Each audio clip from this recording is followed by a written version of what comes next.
Guys, welcome to another episode of UnMotivated, the podcast where we try to find motivation to keep this shit going. We've got Jamahl, we've got Stan, we've got Better Best Dog, all on the mics today. This is Stan's first episode back. I don't know, Stan, why do you like fucking podcasts, bro? I mean, it's just people get to see the behind the scenes stuff. There's nothing fucking going on. We're sitting down. Yeah, but we have really good conversations. This is fucking nothing going on. You know how annoying this thing is? I told you guys I hate podcasts with a passion because you don't fucking do anything. And everything I do is in action or it's emotion. So you go, where's the opportunity here? So the reason why I like it, because we have our best conversations off camera. Yeah. I think I've learned the most from you when we just had real candid conversations, and this is kind of exactly how we do it, but now the camera's on, and, a little more comfortable. Okay, so with that being said, today's topic, people, we're going to get to it. Listen, Jamarcus never really got fucked over in a dog space because he met me before the fucking could begin. Stan, unfortunately, and Jamahl, they have some stories, man. Kind of stories of how you looking for people. And I myself, I've got one story ever. And that was the last. But you know, these guys have good hearts and so forth and so on. So, Jamahl,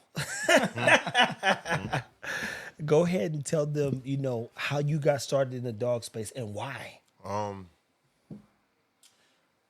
Man, I've loved dogs since I could remember living in Florida with my grandparents for a little bit before I came back to New York. And I got my first puppy at church. It was a pit bull. At church? They selling dogs at church? Hey, man, look, my grandmother was They're like this. Won't he do it? Ain't God good? Yeah, All the time. he All was the good. time. He was Amen. good.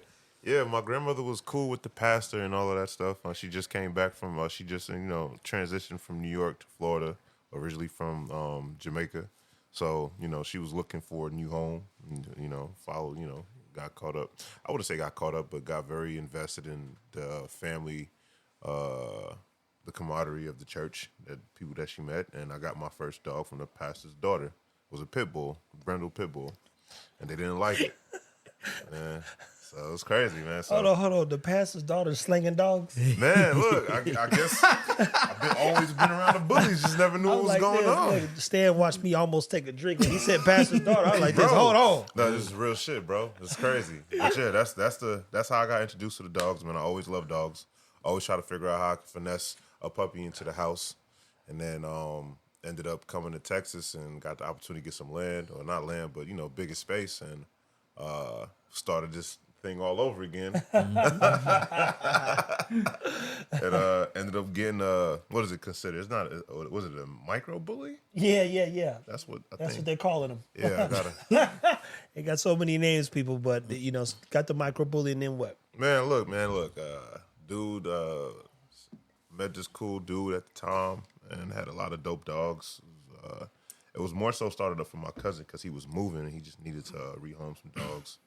And I seen this badass presser and a couple micro bullies and the pocket bullies. And I'm like, man, these things look pretty dope. You know what I mean? And he was like, man, look, whatever you can take, go ahead, take it. Yeah, Whatever you could take. He got mad dogs. The only thing about it, look, get one of them, please. Yeah, he had to move around, man. So that's how I ended up getting into the space, man. And it was cool. I got introduced to how big the bully space was and the presser space, and pretty much started falling in love with the process of it, just trying to figure out, how to be a responsible dog owner. And went down to trials. Tribulations. A lot of trials and tribulations. So now that the trials are over, was you going to say something, Stan? Nah, this is the what not to do's. And that was a journey in itself. Now, Stan, how did you get involved in the dog space? Because we know you didn't got shook by, just shook down, bro. Well, when I got in, I had a dog that got hit by a car. So I said the next dog I got, I wanted to do some training with. And I found a guy who was affordable. And I started going out there. And then the decoy who was there, he ended up, not coming back. So I was like, well, I want to learn how to do this. And I jumped in, but I had no plan. I had no clue. I had no idea that the dog world was, everything that it is now. And just people took advantage of that because I was genuinely happy to have fun with the dogs, and people saw that, and they just took advantage because I didn't realize you can make a lot of money off of this. Jesus.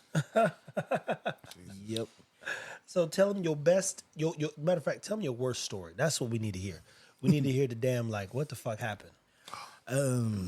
So the worst story, I mean, and there's a lot of stuff that leads up to this worst story that I missed and I just allowed to go because I wanted to stay in the dog place. There was a time Jamil and I went to this lady's house to work this dog, and I had told Butch that the dog shouldn't have gone home. It was supposed to be a protection dog. This lady's a lawyer in Dallas, and she might actually need a dog one day if she got a pissed off client. And the lady had paid in full, and we had the dog for like 2 months or so, and it just wasn't a good protection dog. Like it didn't have the drive, it didn't have the desire to do it, and we should have spent a lot more time building that dog up. The lady ended up taking the dog back, waited like 2-3 months, and then we were going to do a home invasion scenario. And we went over there, and for whatever reason, Butch didn't want me to decoy the dog. So he let Jamil do it, and this is when Jamil was still learning. You know, he was afraid of dogs before, so getting over his fear. And we had went out there, and the dog didn't bite. Oh, man. So the next day, I told Butch, I'm like, hey, why didn't you want me to decoy? And he told me that when he makes a decision, all I need to do is smile and say, yes, sir. Oh, wow. And this is when I was doing every YouTube video. I was training every dog, every demo. I was bringing people in. This was after Top Dog, so people were literally bringing their dogs out there. We were having damn near 10 dogs every 2 weeks coming out, and people are thinking that I'm training the dogs, and he just got taken advantage of. And then when he told me that, basically he wanted me to be, I mean, for lack of better words, a slave, a yes man. When I was doing so much, I literally just walked out that day, and then it was history. It was the best thing to happen, but it just sucks because I did think he actually gave a fuck about me, where he just was manipulating me, using me for the ability that I had. And Butch, bitch was an 80-year-old a bitch. I mean, Butch. Shit, it sounded like he was there too. Butch was 80-year-old with 2 bad hips and a bad shoulder, could barely keep it around. So he had Stan working like a Hebrew, brother. I learned a lot. I got to work a lot of different dogs, and I think it helped me be the way that I am now because I don't need just one particular style of dog to get to do the things that they're supposed to be doing. Yeah. So it was a good educational experience. And Trevor is actually the straw that broke the camel's back. Guys, go ahead, tell it. He came out, hit me up on Instagram talking about, hey, I want to come shoot a video. He comes out, we're sitting down, hanging out, whatever, waiting for him to get there. And he pulls up and he walks right by Butch and shakes my hand, has a whole conversation with me. And I saw Butch's face and he went inside.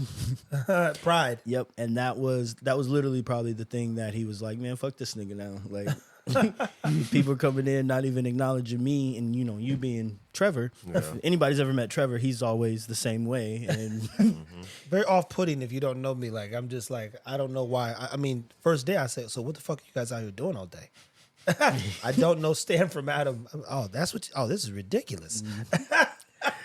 I like operations. Maul, please, and we're gonna come back to Stan to be clear because that was the journey. Please tell him just one.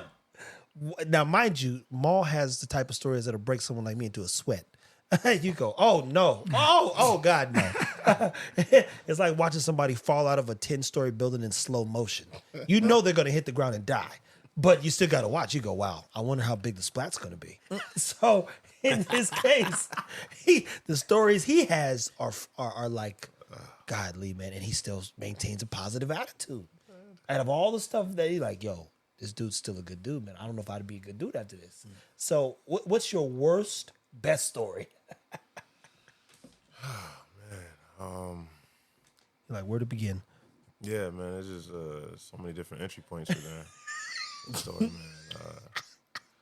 But for the most part, man, in the beginning, a couple dogs that I did have, I didn't really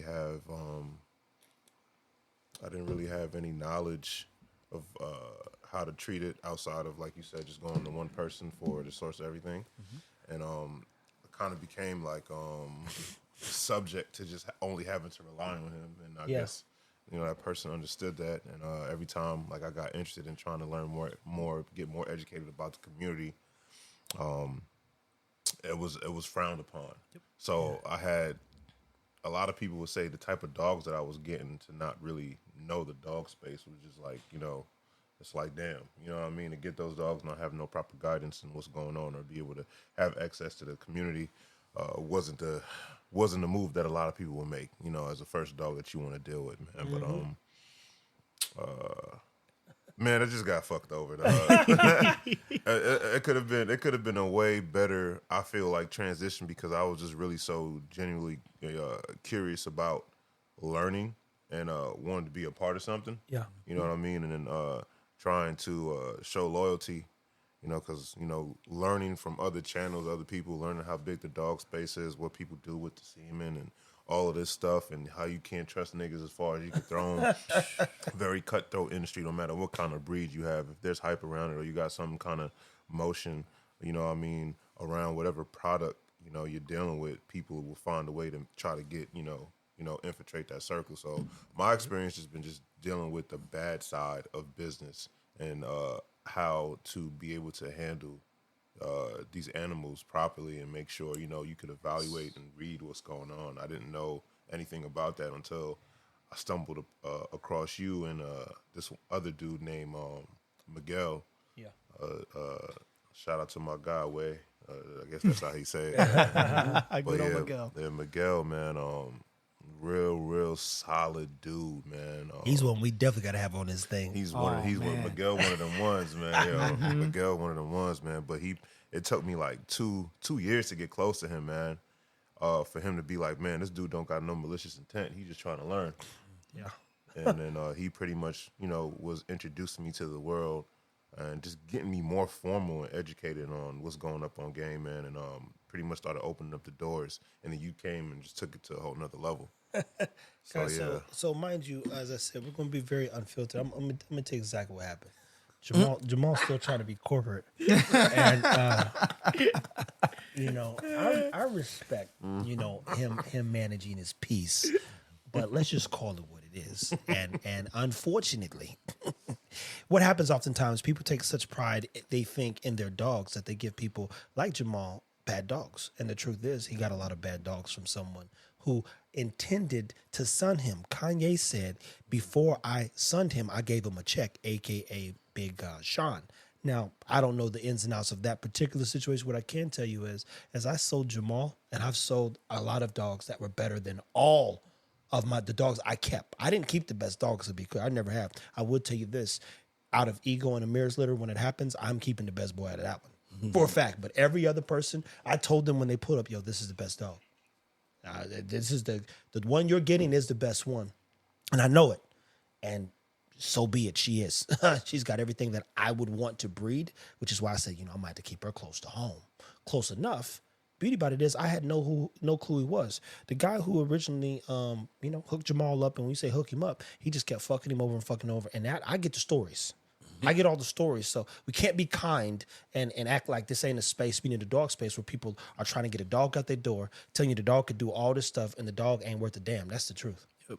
So I'm what you call, I'll call a dog, we won't kill it unless we have to, and get it into the right space or the right environment so it could thrive. But not every dog that even I like, as people continue to say, where's Bam Bam? He's gone. He's not dead. He's in a good place. He's with some people, but he's not. There's nothing I could do with him. There's nothing I could do for him.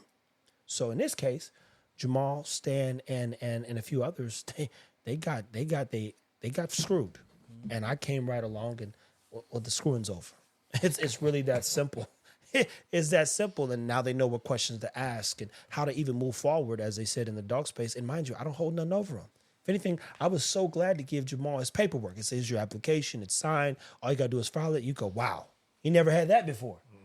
That is a feeling when you get paperwork. There's somebody else that we just got their paperwork to him. I love that.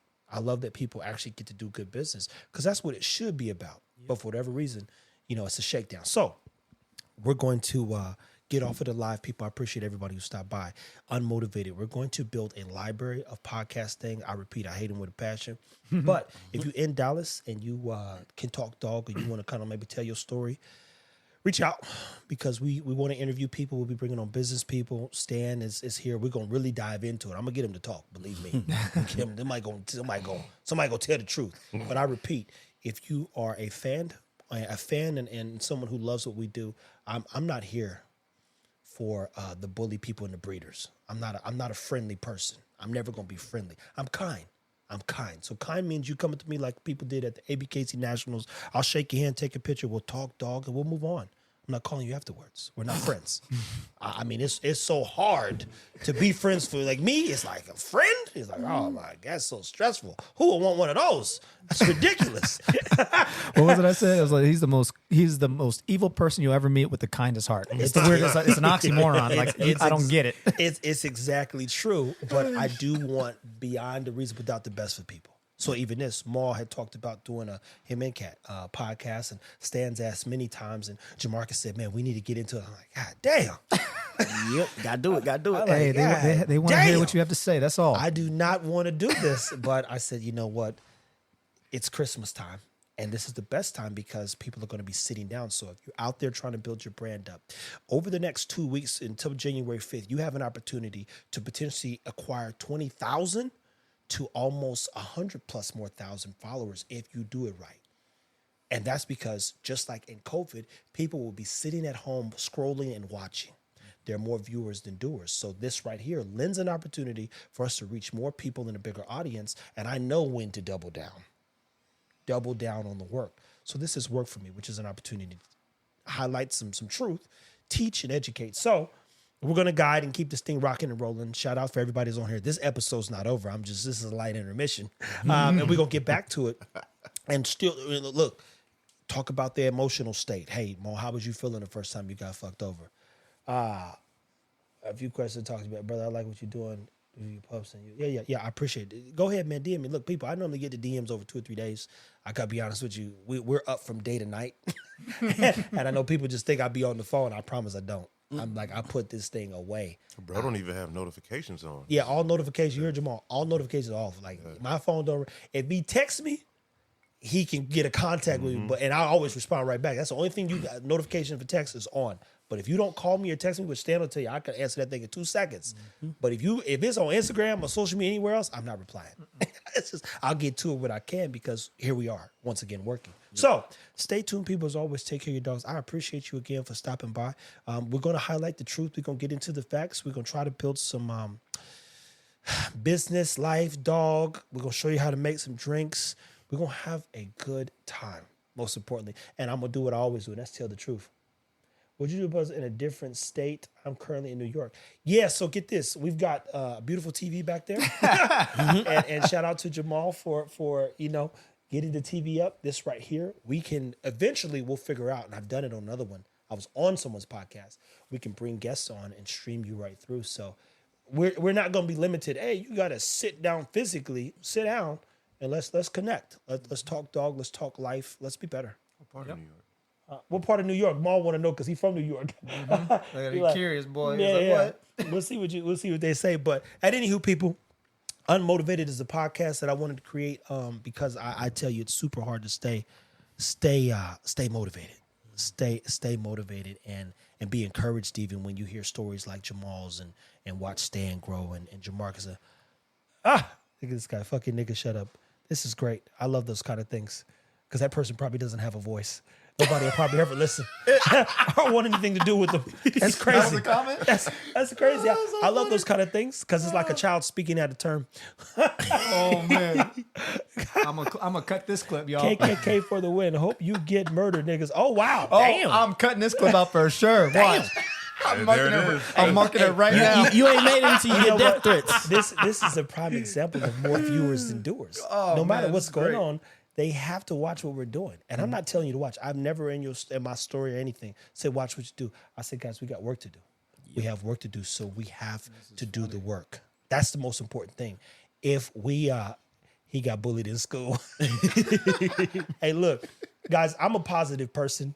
And you know what I learned as a kid was diplomacy. Now, see what I'm saying? What he doesn't understand is we have, and I learned this at the ABKC, a lot of love and support. Therefore, I would go as far as it's almost dangerous to threaten someone like me because that makes people very uncomfortable. That makes it like this. I would leave him alone if I was you, buddy. He's one of the guys we need. we need of you. Oh, wow. We don't have this guy's off the chain. I like this. This is good. Keep that energy coming, guy. Nothing. Nothing. What do you say now? What do you say now? He said we don't got no guns between us. Well, that's neither for here nor there. Said reaching his man. Listen. Linda. Got the backpack. This is a prime example. Look, that's motivation into something. Now I'm motivated.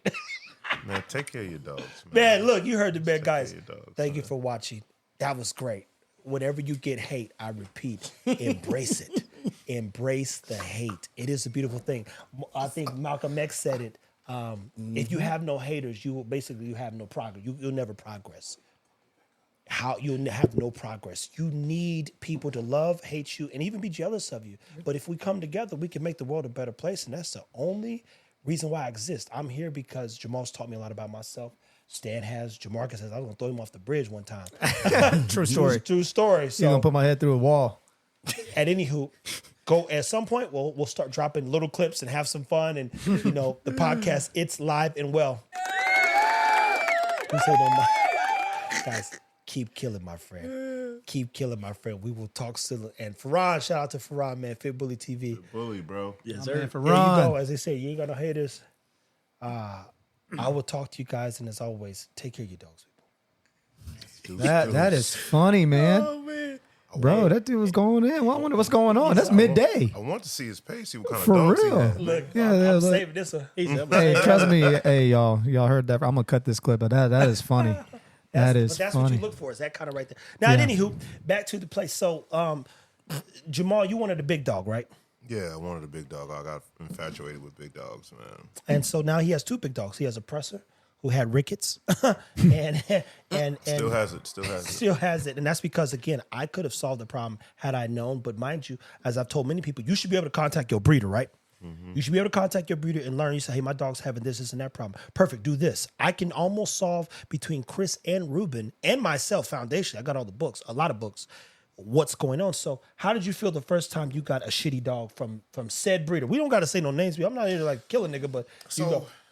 it didn't feel like a shitty dog at first. You know what I'm saying? Because I was just happy to get something that was different. So it didn't feel like a shitty dog. I actually remember when we went to go pick the dog up. Me, Cat, and my sister that was in town for like the summer, we was hyped. We just finished drinking. He was like, "Yo, got the dog." You know what I'm saying? We pulled up, and I told him, before we get out the car, man, if this dog's not what it is, because Cat already knows she's been through some experiences with me. Oh, wait till we get her on, because I told her, man, if this dog is not what it is, man, fuck it, we just gonna leave it and just go. Nigga, wrong mistake going drunk. You know what I'm saying? Or just in a good mood. So they hop out the car. Oh my gosh, she's cute. We're gonna call her Dolce. And I'm looking at her, and you really couldn't really see the rickets like that. You know what I mean? In the beginning. So I'm looking at her. I'm talking about her coat is popping. She just standing strong, buff. I'm like, damn, this dog is tough. How old was she? I think at that month, we got her like 4 or 5 months, going on 5 months. and I don't buy dogs at 5 months, to be clear, people.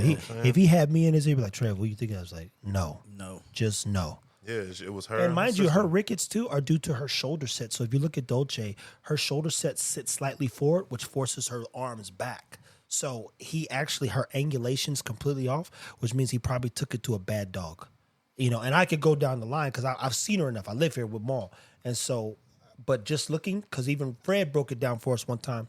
Trev, was it a high rear because of shoulders? Is this? And Chris, God dang, Lord have mercy. You want somebody to analyze a dog? He says, I'm not even gonna say what he said about one of the dogs at Nationals, but I said, for real. He says, yeah, that's what happened. He said his ain't messed up, but it's because his chest is so wide. You be like, all right, Chris, you leave it at that. But at anywho, you see the dog coming off of a high, no drugs, aka just some liquor. And everybody's excited. You don't know what you're looking for either, though. No, I don't know what I'm looking for, man. Yep. Would you say most purchases are emotional versus logical? When it comes to dog, yes. Because see, some people say puppy, like, puppy. Exactly. Impulse buys. Yeah. So it's just, but the relationship we had, we just kept getting past dogs. So it was just like, it was kind of one of those situations like, oh, when am I gonna get this one this time? Oh, I've been, holding it down. I'm probably gonna get the dog I want this time. You know what I mean? And I come and I'm thinking the whole time I wanted a boy, but I understand that I had to get the girls because when you get the girls and they go in heat, it causes a lot of issues in the crib. That's really why I probably was getting the girls, kind of dim down the chaos going around the crib. You know, But that's what I mean? because the Spot breeder and in this stuff. case was only thinking about himself. Yeah, so So I didn't sell Jamahl a girl. For instance, I tell you up front, your girls are going to create your boys, right? yeah, we wanted Lola. We wanted Lola. Yeah, but mind you, the education's like, yo, you take care of this girl for the next 2 years. I'll make sure you don't have to worry about anything else again because we start talking investment, right? So man can pay me $3,000 for Lola. You turn around, and if you pour into this girl right, epigenetically speaking, you will get the boy of your dreams because I know who to breed her to, right? So it wasn't let me get this dog out because I can't control my other dogs. Whereas like, let me get you the best dog possible so I can set you up for success. I'll never get into the bully space the way that I think if they would like me to. But guys like Jamahl, Jamarcus, and even at times I think, Stan, they can leverage any dogs that they have access to or they get and work with you people. I never will. But and I got a few people that I will work with, but you get my point. I'm the same way. I'm good. Yeah. I'm good on them bullies. Yeah, so fast forward, you take the girl off his hands, you get her, you don't know what to look for, what to assess, or even like what you're looking at. What's the next emotion once you realize that this is like one of those black cats that didn't pop? Man, she had some cool signs in the beginning, a little timid or whatever. But like I said, when I connected with you, and then we really started sitting down and watching these YouTube episodes and stuff, and I'm like, damn, all right, I got to start doing that shit with her. And then couldn't, man. And then I tried to get it. I tried to get Miguel involved. Stan was like, Bro, everybody see ego and think it go get an ego. It's not yeah. gonna happen, buddy. I mean, it wasn't trying to go all the way ham, but just start working with her. You know what I mean? In general. But then every time I really wanted to try to, she showed me signs of things that probably could get out of her. Man, it was always some resistance. Oh, you don't need to post that. You don't need to do this. You don't need to do that. And stay out the way. This game is deadly. This game is vicious. People be on bullshit. But I'm like, yo, bro, I just want to have an active dog. I'm an active person. Yes, I want an active dog. Let me tell you guys. Look, Jamahl, if he's got the time, he picks his son up at about 3:00. He's got some help there too. So that's why we're doing the podcast now. Shout out to Cat for doing that. But if we like, yo, we about to go to Arbor Hill, he'll be like, yo, I'm coming. Yeah. He'll load his dogs up, and that's a 2.5 at least, no less than 2.2 mile walk that we're taking the dogs on. But he likes to be active. He literally texts me, y'all at the gym, and at different times I even said nothing, and he just wave because he pull it up, But my point is you buy a Presa Canario because it is a working breed. It should be able to, beyond a reasonable doubt. And I know that because shout out to our guy Miguel. When we walk, I clocked my watch. When we did 4 miles to go get them hogs, was Miguel's Presa a little gas, a little winded? Yeah, but he walked 4 miles and was fine. There was never a concern Still of him got on dying. that hog. And still got on the Oh, hog. yeah, Still got on that hog. Then broke into 2 fights. Yeah, got with other activated. dogs. Yeah. Got activated. And yeah. one of the Dogos. in the deuces, I've never seen so-and-so submit. Ryu ain't playing, and I remember because I remember more dog names, I remember human names. But point is his dog was active, man. So if a guy lives an active lifestyle and you say this is an active dog, and then you get a dog and it like Dolce almost died. I'm gonna tell you this. I didn't pay attention to any of the people who called me, or my bad, who commented when we posted a video of Dolce kind of like moving back and forth. She's about to die. When Chris and Ruben said, Trevor, there's something called DIC. I said, what does that mean? Death is coming. Oh shit! And so they literally like, yo, you've got in 72 hours that dog could still die, boss. You could wake up and she'd be dead. So what did Dolce do that night? For one, she threw up everything that was in her stomach. For two, she had a blowout. And her body is saying, we don't have the energy to deal with anything other than surviving. So you're scared. I know you had to be worried. And I wasn't tripping. I was like, oh, she'll be fine. But when Chris and Ruben, Chris lives on the West Coast. They've never been in the same place. Ruben lives on the, my bad. Chris lives on the East Coast. Ruben lives on the West Coast. They both said the same thing. I said, oh, shit. I was like, oh my God. And that's from a walk. And mind you, it wasn't even hot.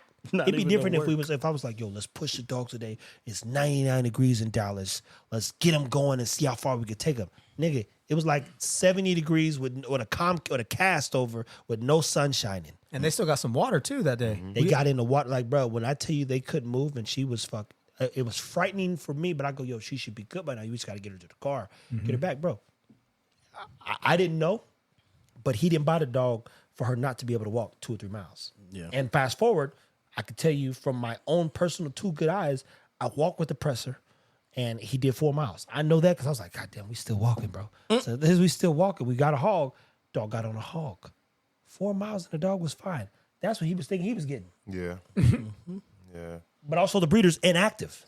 Yeah. So when you start seeing these signs pop up, what are you thinking? How are you feeling? You don't know what to look for, man. So I feel like dealing with y'all, man, it's more so quality, right? But then people who feel like getting a quality dog is just by how it looks, you know what I'm saying? Or How much they pay. how much they pay. Yeah, exactly. But it's really like I would want to buy moving forward, you know what I'm saying? I want to buy dogs that resemble people, you know what I mean, that kind of resemble my lifestyle, what I got going on. Facts. Like, Absolutely. you know, they active, you know what I mean? I have the option of being that. I just don't have a dog that just has, you know, a moper. Like that dog is going to be lazy because I'm being lazy versus me, you know, getting something for free and having to pay for it. Ended up paying for it. I paid an extra $500 more than I got from Lola without papers. Oh, For a dog who Guys, can't walk 2 guys, You know what I'm miles. saying? And then it's like, all I was God, trying to do, and like I say, yo, man, shout out to the OGs, man. You can feel how you feel, man. But like, all I was trying to do was be solid and be a part of something. And then when I tried to reach out to the other homie, you know what I'm saying? They played him like some soybean chocolate milk. how frustrating is that, bro? Because that's Man. I'm like I said, I'm so fortunate that I got to come into this space with Trev. He literally the walked right in way, with the fucking you golden want- ticket. if you- nigga. with the golden tickets, like Bro, Willy Wonka and the chocolate If you factory. gonna give me my flowers saying how you appreciate how I offer a helping hand and we gonna get you right and blah, blah, blah. Yeah. You know what I'm saying? And then be so quick Yeah. to be like, man, I thought, you know, I tried to take you under the wing. Taking me under the wing is giving me something that I could represent you by also. Look, you hear the know what I'm phrase saying? "take you under the wing," people. I'm taking you under my wing because I want you to fly one day. Yeah. I want you to fly as fast as the fastest animal on earth, and that's a falcon. Like, I swear to God, my bad, bro. But you he, good. He was like, This is a podcast. You're supposed to do that. He would talk like he talked that talk, and it's like Get you all amped up too, huh? I ain't gonna lie, I do feel like he did mean some type of well. His just vision wasn't more focused on the health and stuff like that, right? Yeah. Here's the thing, though, just too, though. focused on the type of dog. Think How it about looks? well, though. I've told you met my kid Jack. Yeah. Very important to me. Gotcha. If I'm worth $100 billion, I expect Jack to be worth $500 billion, people. I already know that I'm a pauper. A pauper means a charitable person. P-A-U-P, I believe E-R. And the only reason why I exist is to better the world. Therefore, if I can't enrich everyone around me, I probably shouldn't be there. So when we start talking about taking on the wing, making sure he's good, I got to make sure he's really good. I want him to have minimal concerns and issues getting into the future. So even when we try to, you know, and he's good, along, I think with other people who are compassionate, I like compassion. And saying, oh, well, you know, I don't think they really meant that. Look, you get fucked over, they meant it. They meant it. I Yeah. mean, because at the same time, I've been here now for some time. You ever feel like you've been fucked over? No. I give him the whole truth and nothing but the truth, so help me God. And nobody, I be trying to keep people away from this nigga because I'm like, yo, I have an idea how he's gonna respond. Seriously.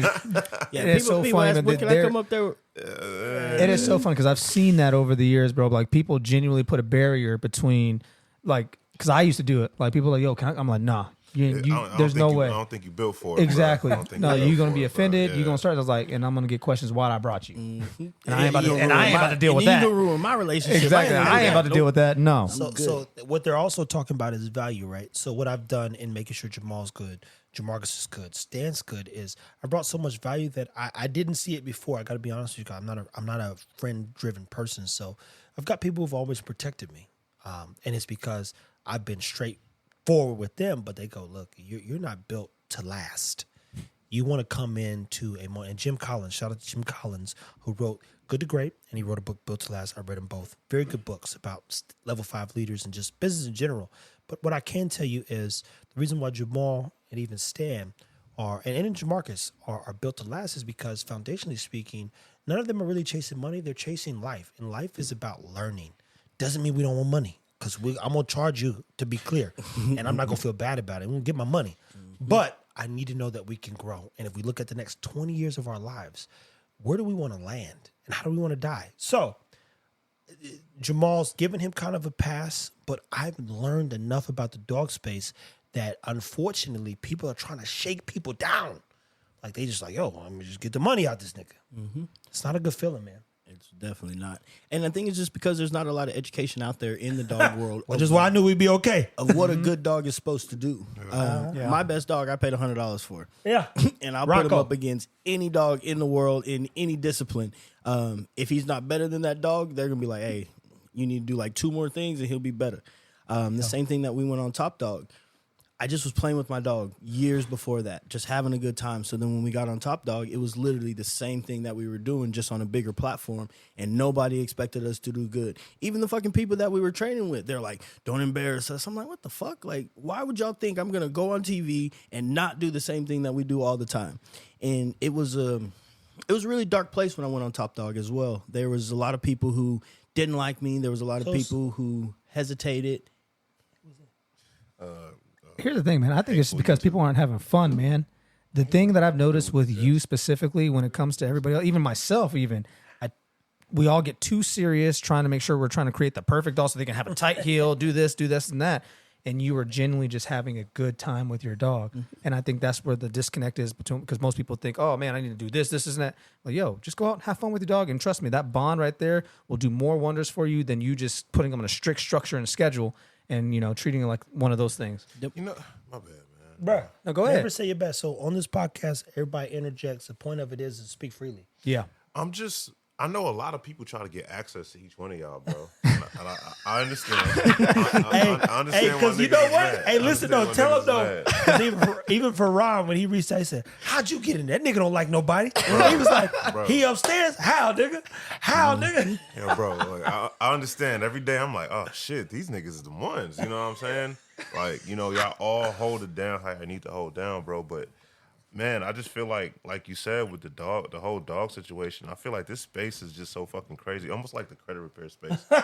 Oh, we're gonna get there one of these days. People, man. stay tuned for that one. That's gonna be Man, a time. Everybody beefing with each other. The whole goal is to help people, right? Yep. Well, it Should be. the dog Should be is, better dogs. Yeah, that should be the goal of everybody in the dog world. Better dogs. Agreed. Athletic dogs. It should healthy be. dogs. And niggas is mad. Yeah, Mad. What, you're mad because I don't want to do it the way that you did it. Yeah, you know what I'm saying? I've never seen so many dog trainers in competition with each other when I'm like, yo, I thought the goal was just to help better the dog. But Yeah, everybody's man. worried about having this dick measuring contest about who's the better trainer. Like, I can tell you right now from personal experience, there is multiple ways to train a dog. And I'm going to tell you right now how Stan trains his dogs and how I train my dogs.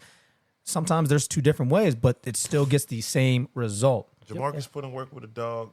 Oh, well, everybody dog can sit and stay. But can you walk 1,000 yards without it getting up? Come on, bro. No, true story. Shout out to 202 Bulls. I know he didn't mean anything by it, but I think. Oh, that was somebody that really said that? Oh, shit. Facts. Yeah. No. Somebody really reached out to me because I had Damn. ego. I think I had ego on my back or something one day. He says, "Oh man, that's what's up, man. Walk down the block with him." I'm like, and he had a video where he was walking down the block with him. I'm like, come on, because if I walked out, like, ego's fine walking down the block. He's not letting go of that pillow. I'm gonna tell you that right now. Yeah. He gonna dig in my back. I'm like, do I want scars like that? I'm good, my man. But he was saying it when I met the guy. I was like, yo, I thank you so much for what you do, man. It's truly an inspiration. I create bullies under the same pretense. I want to do some work. So he meant it from like pure, like, thank you for being you. So I didn't take no offense. And I even followed him. He was like, "Can you follow me?" No, when I saw his stuff, I repeat, I don't be on IG like that. I think people think I do. I'm on TikTok. I'll be honest with you. I be on TikTok watching shit, but I don't be on IG. He be on IG. But point is, I concur with all that they've said, because my only here's the challenge though. When you think black, you don't think intelligent, nor do you think capable.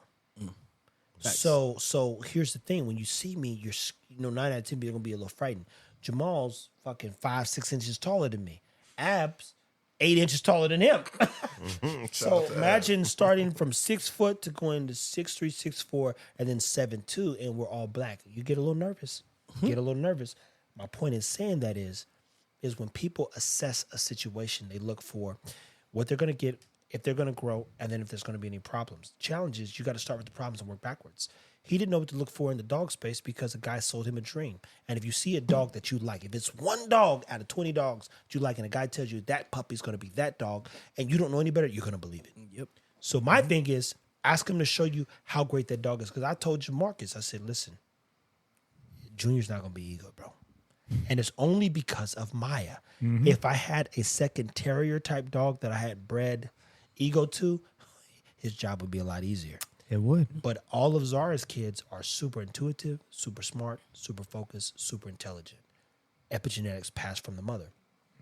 Jamahl now has access to me, so if he ever has a concern about another dog that he thinks about purchasing outside of what we're trying to achieve, let me see it first, because I'll tell you the fucking truth.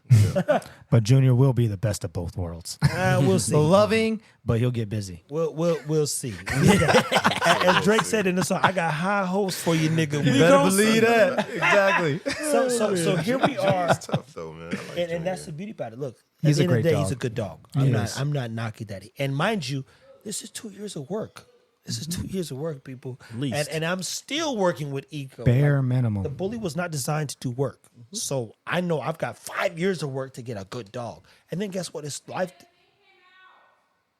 Huh? Huh?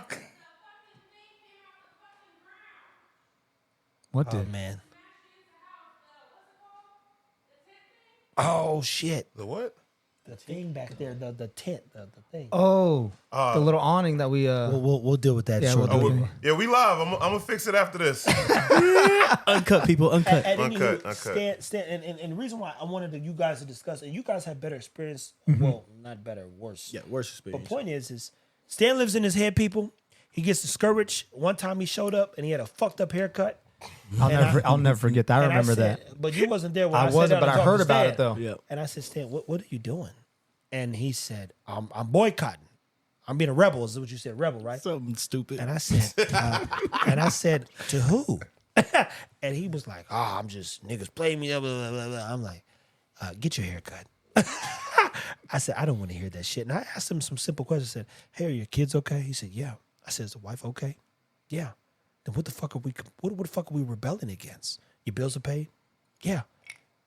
Get the fuck out of here, bro.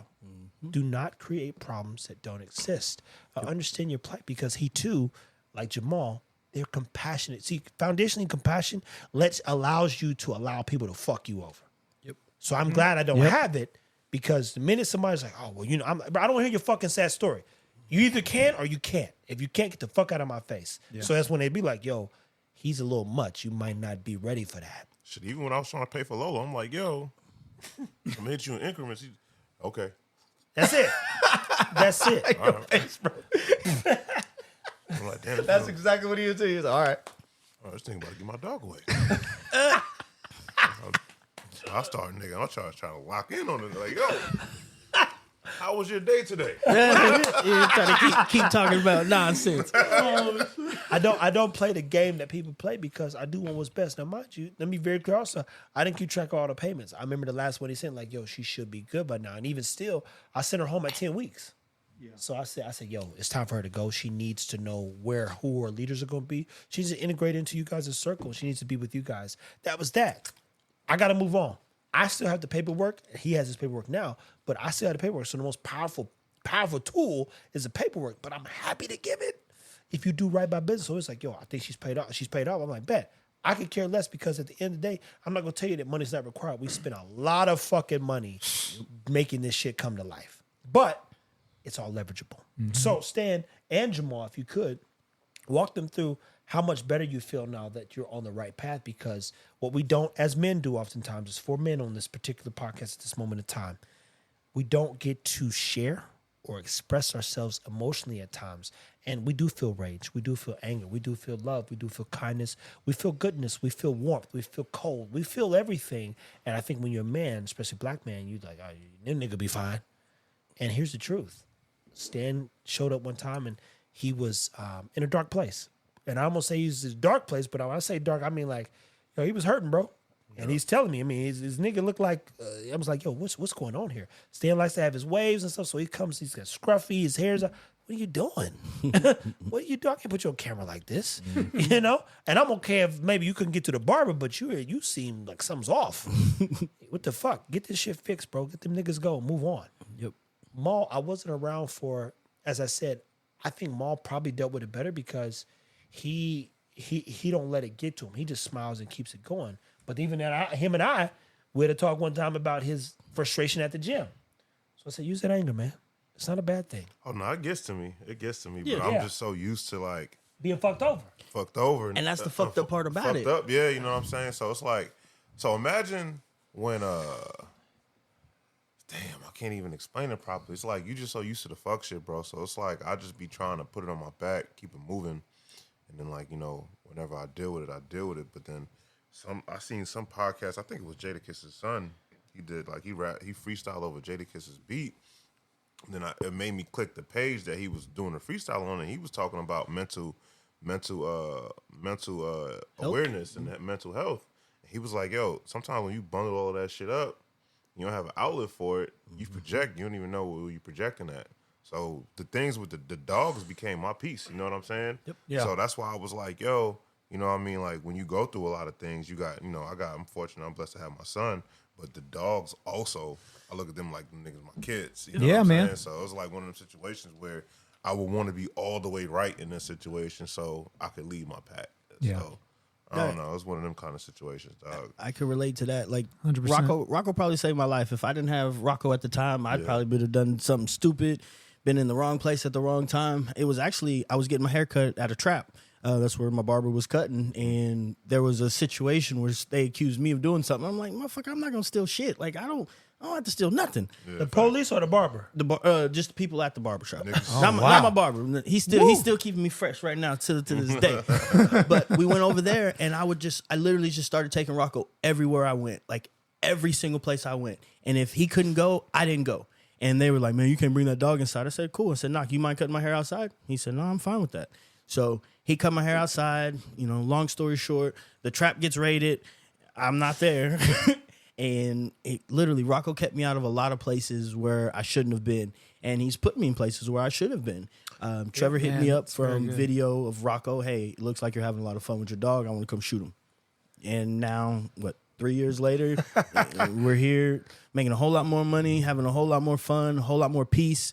I'm more confident in my ability to do things, my value, all of those things. The business side, the structure, the format, even this, posting random videos of me just talking about my experiences. I wouldn't have done that before because I was a little insecure about, my situation or imposter syndrome or whatever the hell you want to call it. But being around people like this, where they see it and it's like, look, what Trevor told me, he said, I'll give you $2 million to go away. And I'm like, wait, hold on. Wait, hold on. To go away? Like, I wait, told a couple so- people though. I told even Hunter, I said, yo, bro, you fail to realize he's made some bad investments that time. I said, I'll give you $10 million. I hate yourself. And I said that.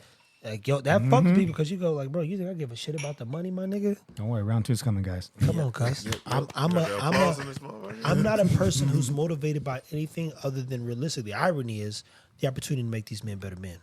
Yeah. And that in itself is a fucking journey. So which I have to be very selective about my friends, but I do appreciate is that these people protect me as well. And I've always protected people around me, so you ain't got to worry about no dumb shit. Like, if it gets dumb, I'll kill a nigga. And you'll be like, what happened? I think he died. I learned that. Hey man, shout out to Jack. I learned that with Jack. Was Jack's birthday what? The 20? Yeah. Is it the 23rd? It was one of them days. Yeah, like our birthdays was like fucking hella close. days I apart, remember 2 days that. I apart. remember that. So like I got hyped because I thought Trev was coming out because of me. He was like, nah, let's be clear. Wherever Jack goes, nigga, I go. That's it. And it was a good night though. Yeah, you know no. what I mean? It was a good I was actually night. upset I wasn't there. Fast I was about to say, forward. I didn't get the invite either. What's up? Yeah, I always got the invite. Fast forward. Look, I look at my story, I'm like, them these fools is also I out. went because Maul doesn't possess ego. So ego, it brings a different energy when niggas show up with, like, every nigga that was at this party was fucking 6'5" and up, nigga. So you know, if a little nigga feeling some type of way, he'll cut you down with a pistol. And now we all 5'0". Y'all 6 feet below. 6 below, and then nigga. depending on how you feeling next, we 6 feet under. So my obligation though is to the people that I care about. And Jack's been when he's 16 years old. He's going on 26 now. It's over 10 years of this young man who's followed my every lead, man. When he has a tough time, Jack, let me tell you this, and hopefully, we'll still be doing this when Jack comes because he comes for 2 months. He called me crying one time. This is a white kid crying. He said, Trev, my grandmother just died. I'm in Germany. How did you deal with it? He's bloodshot.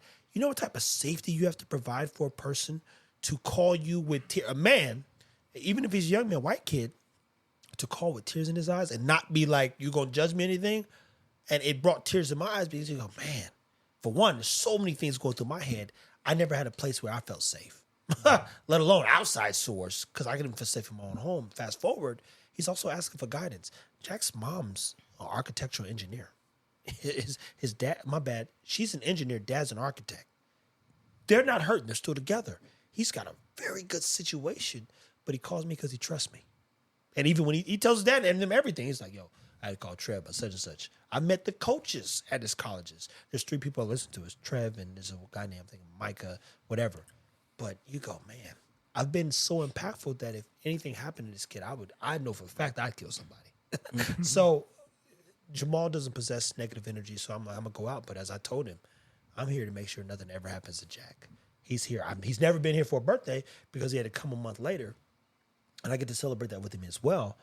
But even just the joy he had of being around us, meeting Jamahl, enjoying everything, it was like, yo. He got to meet some fellow hoopers, and shout out to one of the homie, Alex, man. He, I forgot what G League team he's coaching with, or being an assistant coach now. But it's just, like you always say, man, you don't know how everything connects and brings people together, man. Yeah. You know what I'm saying? And I'm starting to realize that. I never really realized it until, like, Trev started saying it. People might say it, but if you're not in the right mind frame to, like, really comprehend it. Yep. So that was a post I seen about communication and comprehension. Niggas talk to me all the time. All the time. But there's a slim chance I'm really confident. Slim and none, nigga. Because I'm in my own head, bro. Exactly. So it's just one of them situations, bro. Yeah. Yeah, and mind you, Amal is one that I tell you guys, I don't trust a lot of African American. I don't trust nobody. Let's just keep it simple. I don't trust my goddamn mama. So, and that's a true story. That is very true. So when I continue to meet people, you go, man, I want to enrich their lives and I want to be a part of their life for a good while. And, you know, we'll get into some point, you know, how I ended up at Jamahl and them's house. But at anywho, you guys, you need mentors, you need team, you need community, you need life. And what I can tell you from my own personal experience, I let everybody go around the table, is that everyone at this table has enriched my life in some form or fashion, and even to a degree, slowed me down. Slowing me down is very difficult because we got this last night. I told you, Marcus, you got to figure out how to get it up. I need the first episode shot. I don't sit on no work. Fast forward, Stan's here. We're doing our first podcast with Stan. I believe there's a lot more to unpack, but here's the truth. 9 out of 10 people are going to try to fuck you over. It's unfortunate, but here's the truth. 1% really want what's best for you. Yep. That's the truth. Very facts. And if you find what I have around this particular table here, that 1% who are not kind of trying to prevent you from progressing, then you're probably headed in the right direction. As 4 people sitting here, if 3 of those people you ever have to question, like, yo, I don't think this nigga's out to get me, then they gotta go, bro. Quick. So I can't thank Jamahl, Jamarcus, and Stan for wanting to be better people, and even just good people in general, man. Because it's been a journey. I hate that any of them have been fucked over. Because it's not fun being fucked over, people. It how you think of some dark thoughts, bro. Yeah, Dark thoughts. And burying stuff, because you go like Jamahl and Stan, like, who do you go talk to about it? And then if it wasn't someone intuitive like myself, even when Stan pulled up to my friend's house, she's an Indian girl over in Carrollton. I said, look, let's sit outside real quick. What the fuck is going on? and he has to answer those questions. And I'm like, who, what? No, just no. I don't want to see you again without a haircut, bro. whatever you do, worst case scenario, make sure you're presentable, you know. And mind you, if he was a nigga who started like Kimbo Slice, I wouldn't say nothing. I do know he takes pride in at least how he looks haircut wise, right? I've seen him for 2 years prior, and he hair brushing, do rag, whatever. Them boots. Silky. Them boots. So don't beat yourself up or rebel against a bunch of fucking losers. I don't know anybody outside of Jamil that he knows, and Jamil's a strong, supportive, but also Jamahl has his own path. So, point is, you come around me, I want to see consistency. Ma, what would be your best advice to someone who's potentially looking for friends, or even more importantly, trying to manage their emotions through being fucked up? And both of y'all, everybody can answer this. Can I answer real Go quick? ahead. Go ahead. You go first. Ask the question again. Well, what would be your best advice in helping someone potentially manage their emotional welfare, emotional state? You've been, and I'm not going. I haven't seen Jamahl emotional, to be clear. I've seen him upset sometimes, where he's he'd tell me a story and you could see, oh, that got to him. Like, but he's never so angry, like, oh, damn, he's fucking up. No. He has a great system between, I think, myself now included, Craig, Kat, and probably not too many more after that. But there's a few of us, as he said, it'll fall on deaf ears. So you say, how does one manage their emotions? And what would be your best advice in managing your emotions when you're dealing with somebody who's fucking you over? So don't go looking for somebody to help you get over it. You got to make sure that you're in a good space mentally to be able to receive the information. So like what I did is when I was getting fucked over and I got fucked over at Butch's place, I started challenging myself. I started running more. I started working out, making myself feel better about how I looked and felt.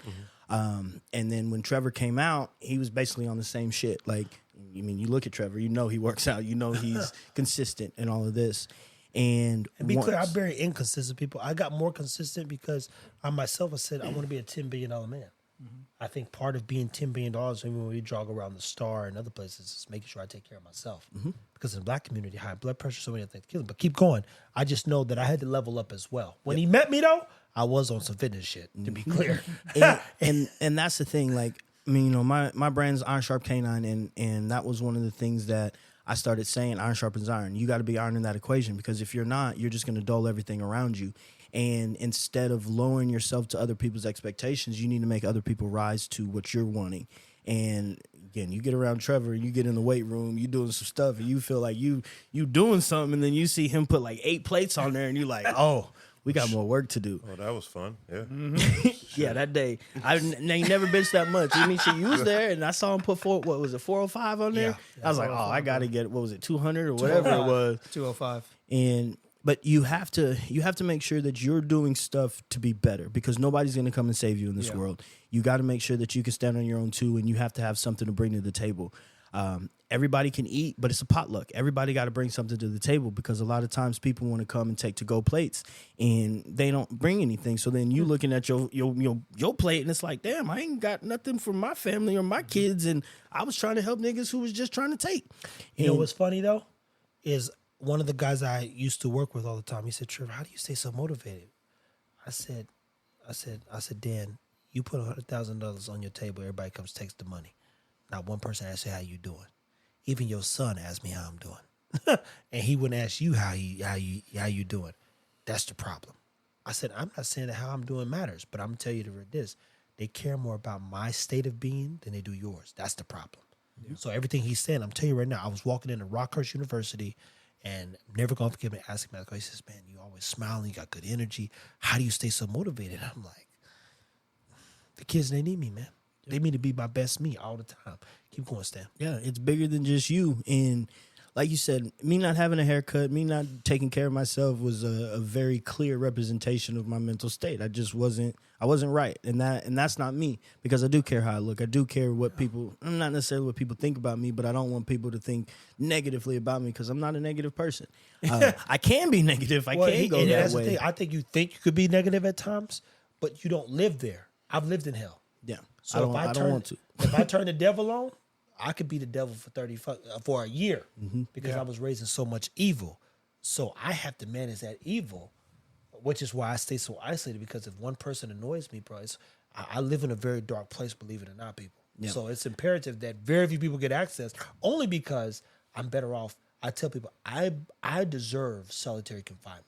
And I'll be fine. and that's the thing. Like, a lot of people, they see me, they're like, "Oh, Stan, you're super outgoing. You're an extrovert." But ultimately, shit, I just want to sit by myself and be with my dogs. I don't want to be on camera. I don't want to do none of this shit that I got to do. But likewise, I have to. Yeah. And because it's bigger than just me. Yep. And once you realize that, you get motivation from it, because, like I said, I think I told Jamarcus a story on the podcast about this lady hit me up in New York, and she said her kid, was terminal illness or whatever, in and out of the hospital, and he literally looks forward to my videos of me playing with my dogs. And she sent me a message and was asking, like, "Hey, are you okay? My son hasn't seen your videos in like 3 or 4 days." Oh, wow. And it's like, damn, like, okay, I'm in a bad mood because I got fucked over by this person for some money, and this little kid is literally gaining motivation and wanting to stay alive just to watch my videos. So it's like, I gotta do it. I gotta just get out of my head. And some of the best advice Trevor ever gave me was, get out of your own fucking way. Like, stop holding yourself back. Why are you holding yourself back? Why? What about you, Mo? They're they come from different places. Both people are motivated, but at times, I know Maul's trying to help a lot of people out, man. What are some things that you do to try to manage your emotional welfare when getting fucked over? Oh man.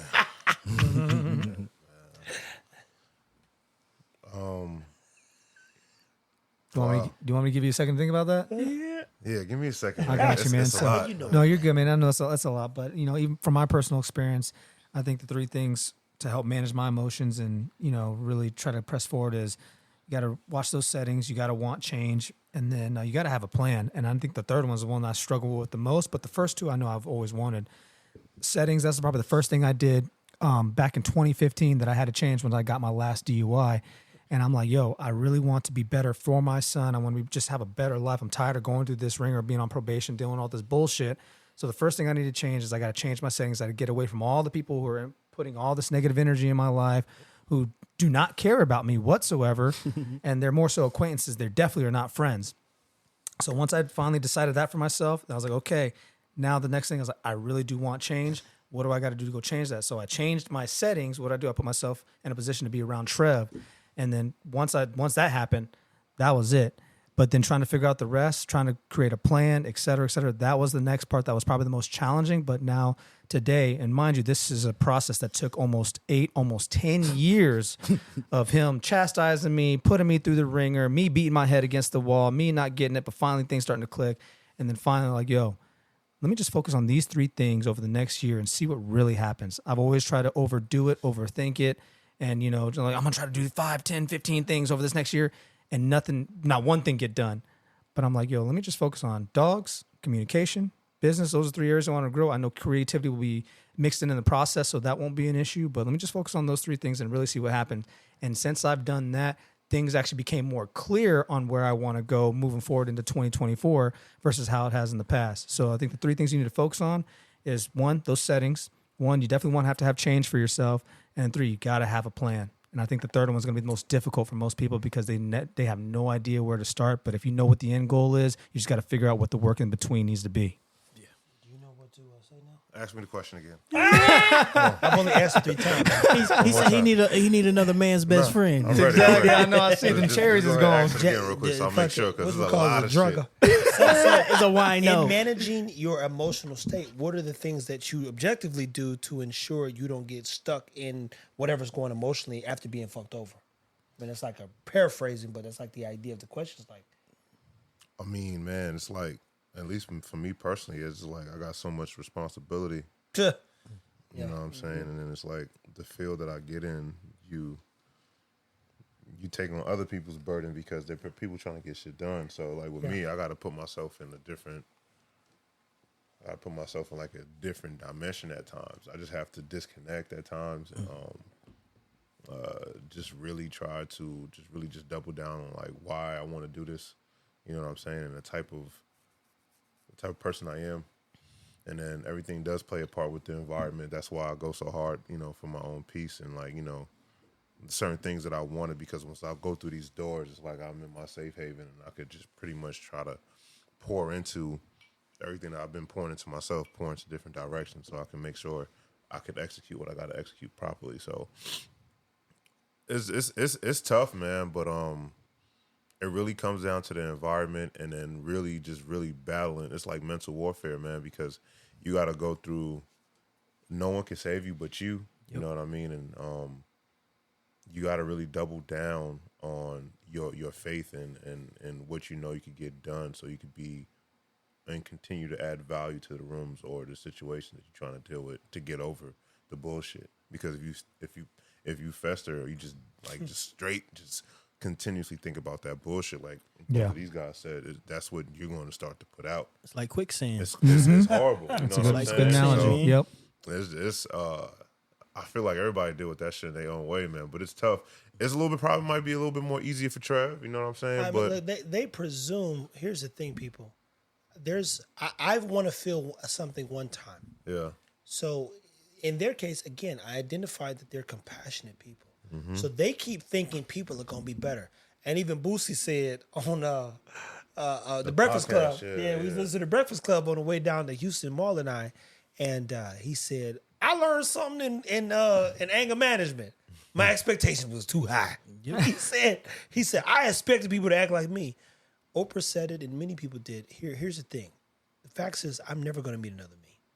And if I do meet an iteration of me, it's because they're foundationally a good person, but they don't think like me. There's no Elon Musk. There's no better Rockefeller. There's no Carnegie number 2. Mm-hmm. You're a window and an opportunity depending on how you present yourself. So what I mean is, you open a window, you get some fresh air, you feel relieved.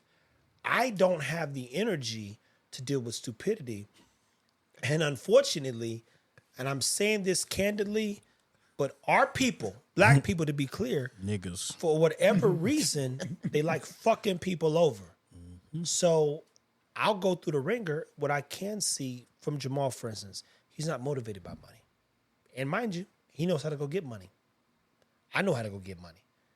We're trying to find something that gets us up every day. And once you get over the fact that you can get money any moment of time, boom. So when they even say it's not like Trev, they have more compassion than I ever have. If a nigga sounds suited me, I will walk off. Mm-hmm. I'm literally like, oh, good luck. I'll disappear. He'd be like, it was never there. Like he died. So, but mind you, I also have a goal. First question I asked Kelvin when we met him was, how much does he want to be worth, right? Yeah, fucked him up. So, guy selling me, we at the ABKC Nationals, Papacitos, he says, man, I just feel like I'm one of the boys. I want to be a part of what you're doing. I love everything. I said, how much you want to be worth one day? Huh? Huh? What you mean? If I know that you want to be worth $100 million, I can build a plan around getting you to that point, which means no matter what happens, you'll never get jealous. You never feel like you left out. I will build a team. You'll be able to hire people. I can build 20 years of work for you if I know what you financially, in a sense, want to be worth. Doesn't mean you have to be worth $100 million. But I need to know that you want to be worth something. You want to just do the work and show up? That's stupid. Give me a number. Because I know then how to build a plan out. I'm very good at planning. This is how we got here, right? I asked myself, okay. I told you Marcus the other day, I said, yo, we get to episode 20, 25, Death by 100. This needs to pay for itself. Yeah. That's just, I've already told him, like, yo, I'm not sitting down talking to you guys for no fucking reason. I have nothing to fucking lose, nothing to gain. I want these men to be better men. But even when that young man was like, yo, I didn't know how to ask, but I really want to be a part of what you're doing. Well, how much you want to be worth? And he like, oh shit, what the fuck? I didn't expect that question. I never thought about that. Exactly. Because right now what you're telling me is, and I've got it on camera. This was like when Kobe met Jordan. Like we've got him on camera saying how you felt emotionally in the moment where he gets to see me face to face. And I don't know who he is from Adam. I got to be honest with you. But what I saw was sincerity and him being genuine. But you go, how do I really help you? Tell me how much you want to be worth. Then I know how much work I have to do. Because for me, it's always about the work. Stan and Jamahl, including Jamarcus, have all lived compassionately. I don't have that compassion because at the end of the day, I'm not getting fucked over, bro. And if I'm going to bet on any man, the Bible says put faith in no man. So if I'm going to bet on anybody, I'm going to bet on my fucking self. Yep. That's why we're here. We're here also because, once again, I'm betting on myself. But I'm also betting that they could be better men. Yep. So I'm like, yo, Jamahl's the character. On the UnMotivated podcast, I've already told you, Jamarcus might not always be on here, but he helps manage it getting out to you guys. Stan, trust me, he got at least 25, 30 episodes in him. And that's because of all the things he's been through in dog training and life and, being a father and so many things I want to bring, topic-wise to the table so we can talk about it. So this isn't the one. This is like, yo, I believe we can get to 100 episodes. In 100 episodes, we can evaluate where we need to take this thing to the next level. But here's the fact. Today's episode was rooted in everybody getting fucked over with Jamarcus because he started slow. Mm-hmm. Yeah. And he started on the right path. And then objectively, he took my guidance and followed my direction. And so he starts better than everyone else because I actually want him to be better. Yeah. I love myself showing off Nala and saying, man, look at this girl. She looks good.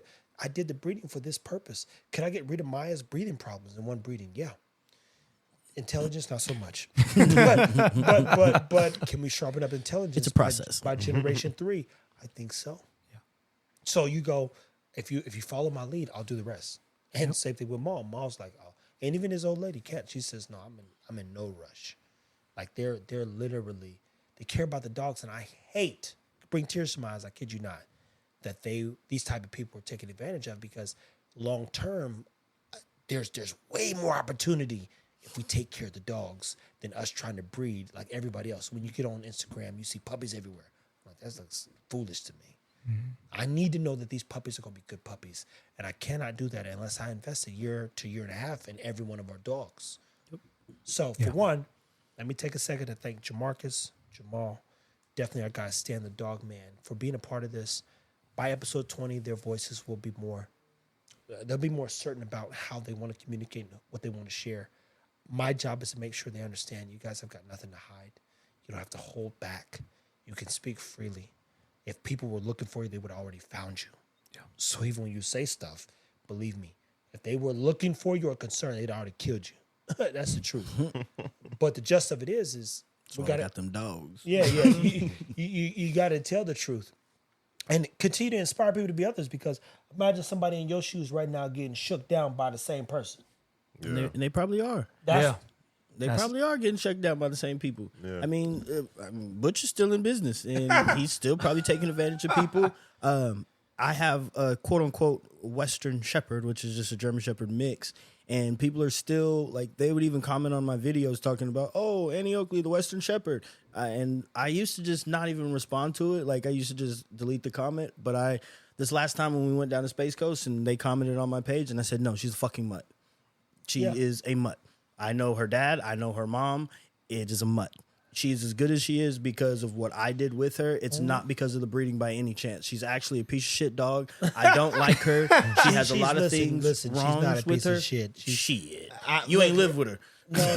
But look, there's a reason why he's saying that, but there's a reason why he's won because of her. Here's the thing. Stan, he was very emotional at said time when he was super discouraged by that experience with Butch. I said, Stan, the dog's in your hands, man. It don't matter what Butch did or didn't do or how he bred it. Like, bro, you can make this dog whatever and then get her out there. He says, okay. So he took her a little bit more serious. Guess what? She's helped him win. Yeah, we three-peated. Like, you go see what I'm saying? So we start talking about three-peating is because you say, my man, things don't always work out the best way possible, but you have a chance and you get to make a choice to make her the best Western Shepherd or mutt. She's the best mutt in the world. In the world. So if out of all the American bullies, think of it like this. A lot of great dogs out there. Some want to stand still. People really do enjoy Ego. That's the truth. They do. They love Czar. They love Hera. They love Cha-Cha. They love even fucking Baloo's lazy ass. Yeah, that's a funny one there. But the point is because I know how to communicate and market effectively. And it's because I'm not concerned about what someone did. I'm thinking about how I can make things better. Yep. And I'm knowing that it's 7 to 10 years of work. Yeah. That's the thing. I'm knowing that we got that much just to achieve a fart worth of shit to get to where we're going. But what I don't want them to do is live in regret, definitely a mistake, or have a perverse mentality. And poverty, people, is something that's worldwide. A perverse mentality about getting out of the situation they're in, because if we choose one day to wake up and do better, we can make the world a better place. So I can't thank Jamahl, Jamarcus, Stan the Dog Man enough for sitting down, telling their truths. And mind you, by episode 20, the truth will get more clear. 20 reps is the start as we get to 100 of them being like, you know what, I ain't got nothing to lose. They got to post the shit. We got work to do. Jamarcus is doing a good job. I'm going to lead and guide the direction of this thing. Mm-hmm. But objectively, Jamahl will always be on here. And somebody else could be switched out. Past that, guys, take care of your dogs. Anything else you want to leave them with, people, especially when it comes to bad stories or anything else? I mean, is any advice if you get in the dog world, just take your time. Don't get in a rush. Don't expect anything to happen overnight. If you want a well-trained dog, you're putting in at least a year and a half, 2 years of work to have a dog for 10, 15 years. So take your time. It's not going to happen overnight, and it's not easy. Anything you want to leave with Maul? Nah, he pretty much hit it all on the head, man. Take your time, man. Even though it's an exciting new chapter, you know what I mean? But like you said, you committing to some years behind that decision. You know what I mean? So it will behoove you to make sure. It'll behoove you, yeah. Behoove. Yeah, man, you learned something new today. Why? That's a $100 word. Hey, with all that being said, y'all, you just got to be patient. You got to be consistent if you want to be better. And at the end of the day, man, you just got to do your best. Yeah. There you go, people. And take Listen. care of your dog. Look, and you know what? I said it the first time, and I didn't think nothing of it. It turned into a thing. but the gist of it is, guys, we're here because we take care of the dogs. And I told Jamarcus at a table at his house 2 years ago, so if you guys take care of the dogs, I'll do the rest. So what does that mean? You do not have to have an ego, a Zara, a Tron, nothing. I will do the rest. If I'm going to bet on one man to die trying his best, as 50 said, get rich or die trying. I ain't even trying to get rich. I just want to make the world a better place, which will enrich our lives. Will be okay. I'll do all the work. Just make sure the dogs don't fucking fail. Fail them. Don't fail the dogs. So, UnMotivated. This is some of the best and worst stories. Shout out to Jamahl and definitely stand for just sharing kind of their versions as they get more comfortable and confident in telling the truth and the whole truth. So help them God. We will definitely bring you more. I'll call it structure around the story that allows you to not read between the lines, be like, yo, so here's the line. I need to know not to do this. Jamahl runs a company and has a company called Offer Credit. For those looking for credit solutions, you have credit problems. He really has a lot of credit education, which gives you the tools to make good choices when it comes to budgeting and improving your quality of life. Quality of life is, you've watched me start at an apartment with 2 dogs, moved to Jamarcus's house with a backyard, to living at Hunter's house in a garage with a side yard and a backyard, to now being in what some people say the big house. The big house per se is another opportunity for me to scale. And the next step should be land. I initially wanted to run up out of here as soon as I got here. But once I got a good sense, and mind you, I gave myself 90 days of who Jamahl was, and I realized this guy's not applying pressure in a way that I'm used to African Americans. Applying pressure in a negative way, right? He's like, I pay my rent, take care of the dogs, we function well. You go, oh, we'll be okay here. And mind you, now's a bad time to buy houses anyway. But you go in, it's never really a good time if we're being honest. But point is I've truly enjoyed learning how to be a better friend, a better person, a better man, and so many other things while being in this particular setting. It is, man, it's stressful for someone like me because I've been on my own for so long. I've been isolated, and it started as a child. We'll talk about that in another episode. Guys, take care of your dogs. In this case, reach out to Offer Credit if you have credit questions. Iron Shark K9 if you have training questions. Better Best Dog to follow processes on training your dog as well, because those two work together. And then if you're here because you simply enjoy Fit Bully TV, keep taking care of your dogs, people. Yep. That's it. That's all. Boom.